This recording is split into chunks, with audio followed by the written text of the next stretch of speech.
In the history of nations, we always find a recurring pattern.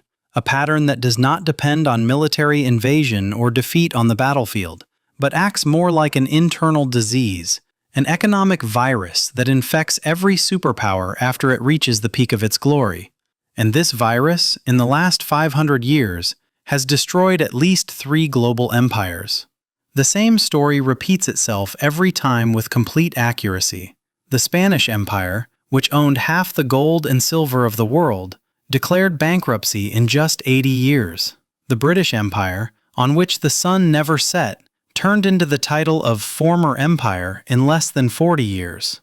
The Soviet Union, the mighty nuclear power, disappeared from existence in just 900 days, less than 3 years. 3 superpowers, 3 complete collapses. Almost all of them followed the same steps. And the global scene today says that the United States of America is walking on the exact same path. To understand the topic, we need to go back in time a bit. The Roman Empire, which ruled the known world for more than 500 years, was an integrated economic system built on trust. The cornerstone of it was its currency, the Roman denarius, which was introduced in the year 211 BC. The denarius was a metal coin weighing 4.5 grams of pure silver. For long centuries, the currency maintained its value because the Roman Empire maintained the purity of the silver. When you took a denarius, you knew you were holding real silver in your hand. But empires are expensive, and with every expansion, costs increased. More armies, more forts, more roads, more expenses. And in the end, expenses became more than what Rome collected from taxes. Consequently, it decided to do what every failing empire does.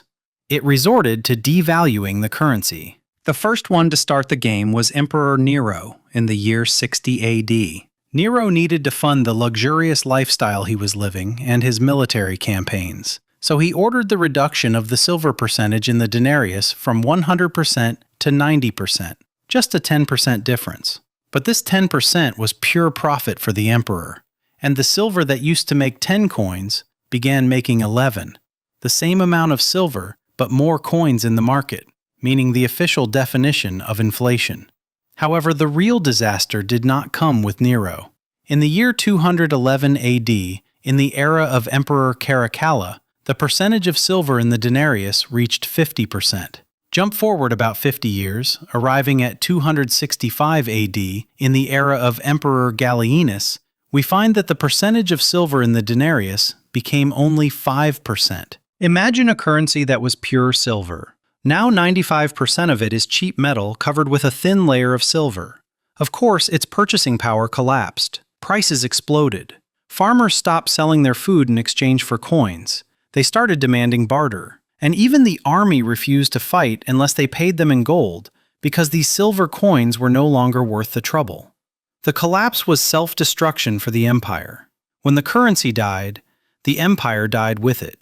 So that in the year 476, the Western Roman Empire officially fell. Not because the Germanic tribes were stronger, but because Rome was not able to pay the army. After 12 centuries from the fall of Rome, history repeated itself once again. But this time, in Spain, in its golden age in the 16th century. After the discovery of the Americas, Spain controlled the richest lands in the world, and in the year 1545, they discovered the Cerro Rico mountain located in Bolivia currently. This mountain was the largest silver reserve discovered throughout history. For an entire century, this mountain was producing approximately half the world's silver. Ships loaded with silver crossing the Atlantic, filling the Spanish treasuries with limitless wealth. The Spanish silver dollar became the first true global currency. It was used from Europe to Asia, and everyone trusted it because it was pure. Spain became the richest and strongest empire on earth, and here they repeated the same mistake as Rome. The problem with money is that when it increases, its value decreases. When Spain drowned Europe in silver, prices increased. What used to cost 1 silver coin in the year 1500 came to cost 10 in the year 16 bumper, the definition of inflation itself. And worse than that is that Spain was not producing anything. They didn't have industry or innovation or anything. They were, in parentheses, extracting, stealing that is, wealth from the colonies and spending it on wars, palaces, and luxury goods they imported from other countries like France and England. By the late 16th century, the kings of Spain were drowning in debt. When King Philip II took power, he inherited huge debts. Instead of reducing expenses to fix the budget, he borrowed even more.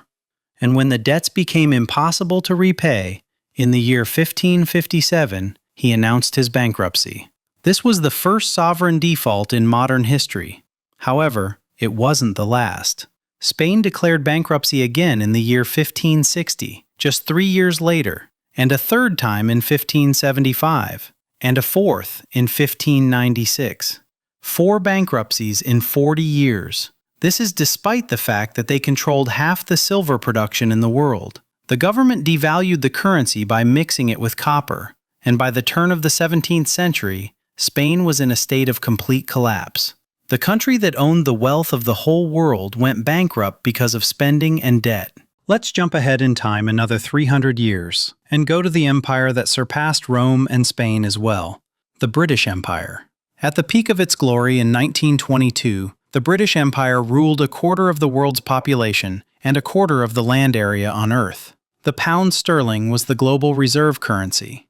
More than 60% of global trade happened in pound sterling.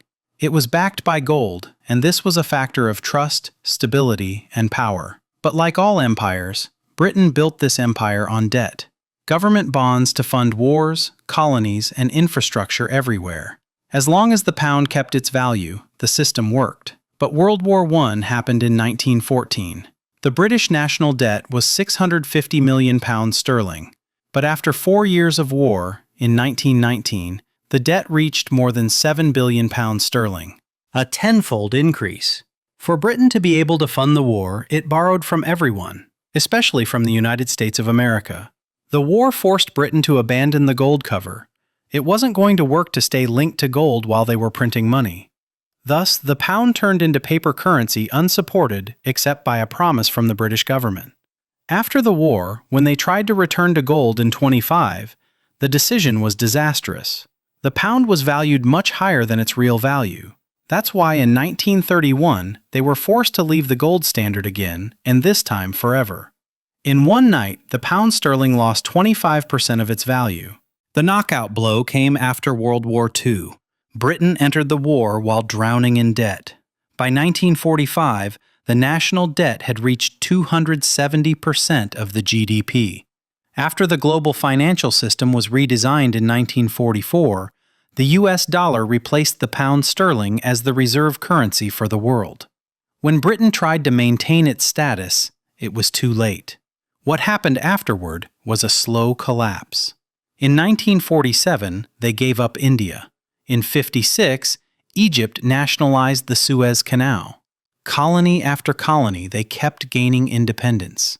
Not because another power occupied them, but because Britain was no longer able to bear the costs.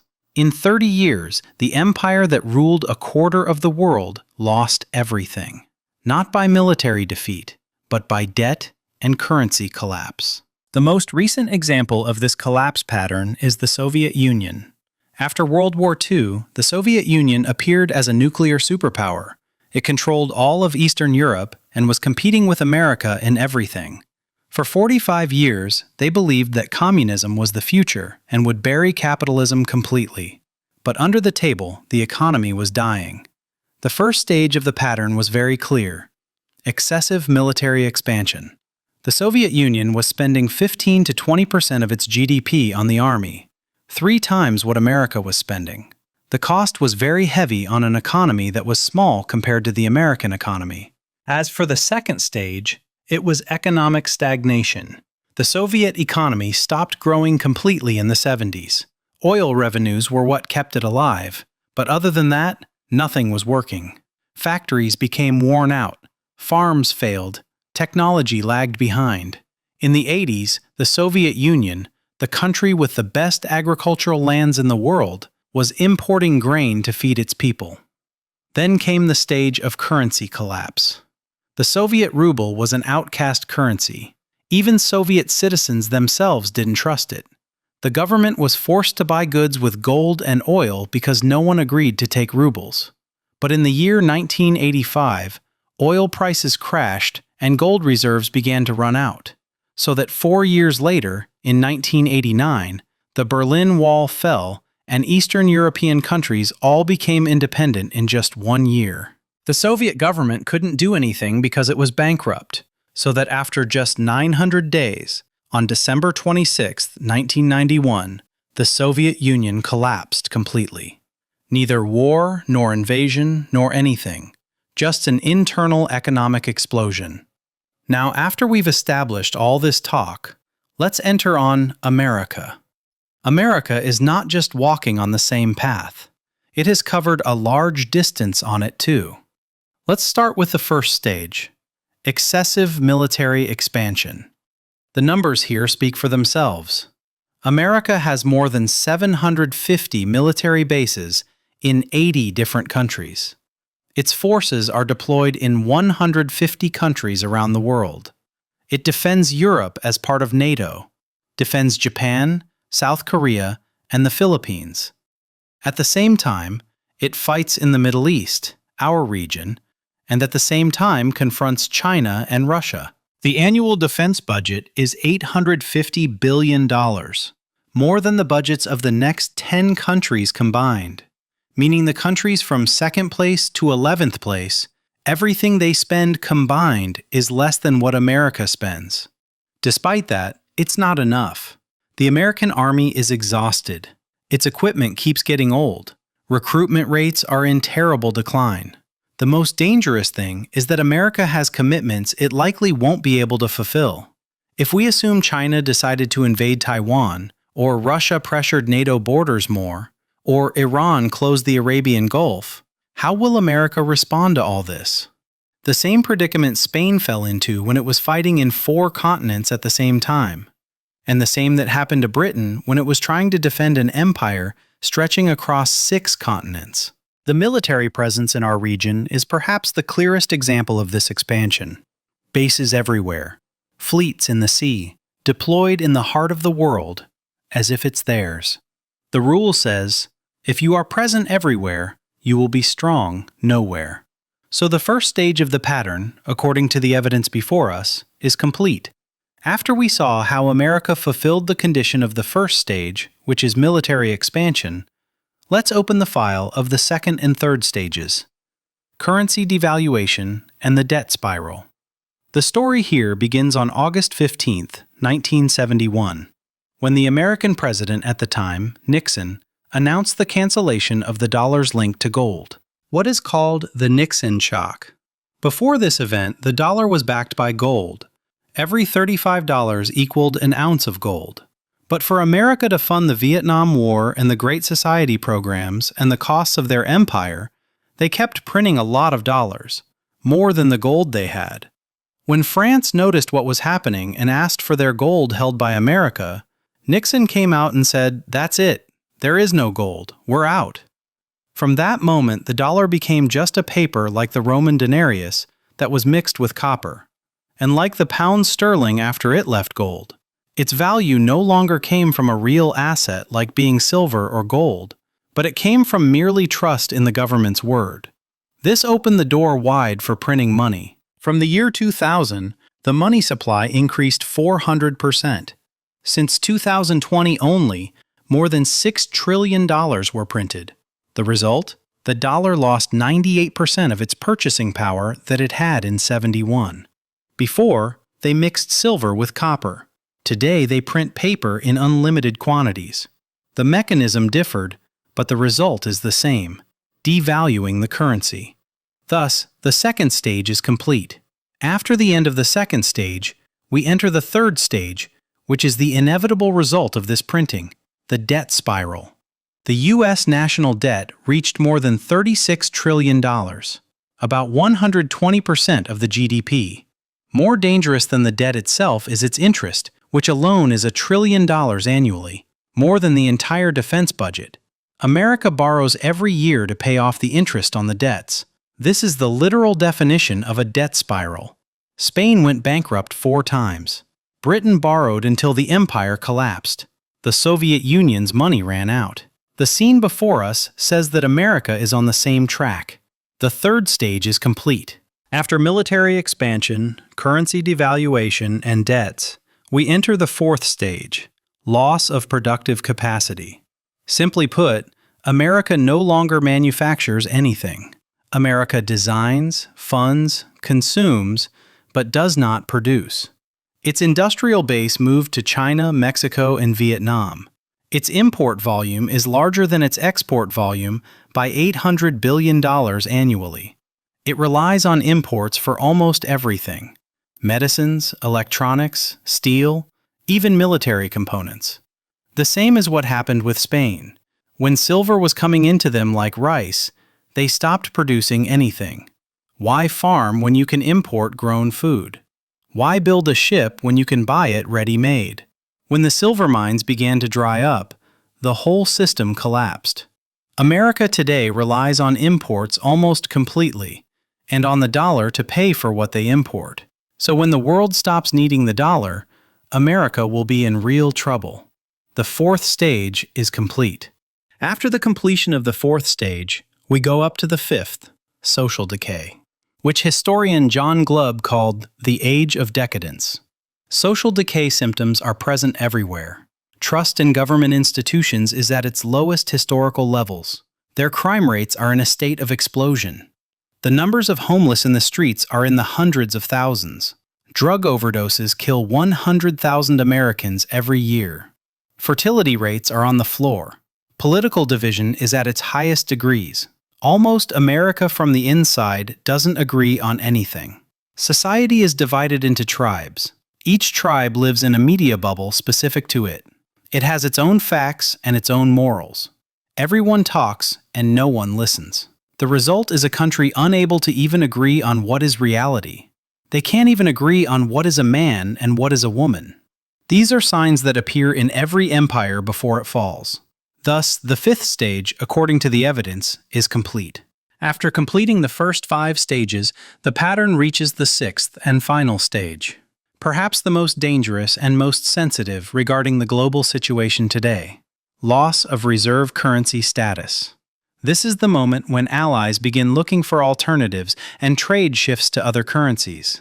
The dollar, which was demanded by the whole world, starts returning to America like a flood because no one wants it. The scene before us says we are not talking about a future probability. We are talking about something happening already today. The BRICS countries are now developing payment systems and alternatives to the dollar. Central banks all over the world are buying gold in massive quantities. Most importantly, and what touches our region directly, is the Kingdom of Saudi Arabia's decision to accept the Chinese yuan in exchange for oil. This decision alone is an earthquake in the financial system that has stood since World War II. The Petrodollar system, which guaranteed permanent global demand for the dollar because the whole world needs it to buy oil. So when Saudi Arabia accepts another currency, this means the cornerstone of the system has begun to loosen. So the world isn't waiting for America to collapse. The world is already building an economic infrastructure for a post-America world. A world that will be multi-currency, with no single currency controlling the whole world anymore. Every ounce of gold a central bank buys is a new nail in the coffin of dollar hegemony. We had explained the topic in detail in the gold conflict episode. You will find it on the channel. Watch it after this episode. Thus, the sixth stage, according to the current scene, has already begun. After we saw the evidence of America passing through the 6 stages of the collapse pattern, the question that poses itself now is, what will happen next? What will happen next is the collapse stage itself. History offers us 3 probable endings. The first, managed decline. Like what Britain did. They lost the empire, lost the currency status, had terrible inflation, but the state itself exists and adapted to the new situation as a second-rate power. As for the second ending, chaotic collapse. Like Rome, the currency loses its value completely, the government loses control, the empire fragments completely. As for the third ending, reset and restructuring. A new global financial system appears to control the global order that existed. This is what China and Russia are trying to do right now. But the problem this time is that the world is now all interconnected. Before, effects were largely regional. But this time, the whole world will be dragged into what is called the Thucydides trap. The Greek historian who noticed that when a rising power, like China for example, threatens a dominant power like America now, war is almost inevitable. 12 times out of the last 16 times this scenario happened, the result was open war. And since China is now trying with its maximum power to regain its historical status as a central power, this puts it on a direct collision course with America. So, is it really possible for a war to happen between them one day or not? The pattern says the end is coming. The remaining question is not whether America might collapse or not, but rather, when will America's end be? That's it, we are finished. Give us a like before you leave so we know how many arrived at the end. And don't forget, if you have a recommendation for an episode, write it to us in the comments.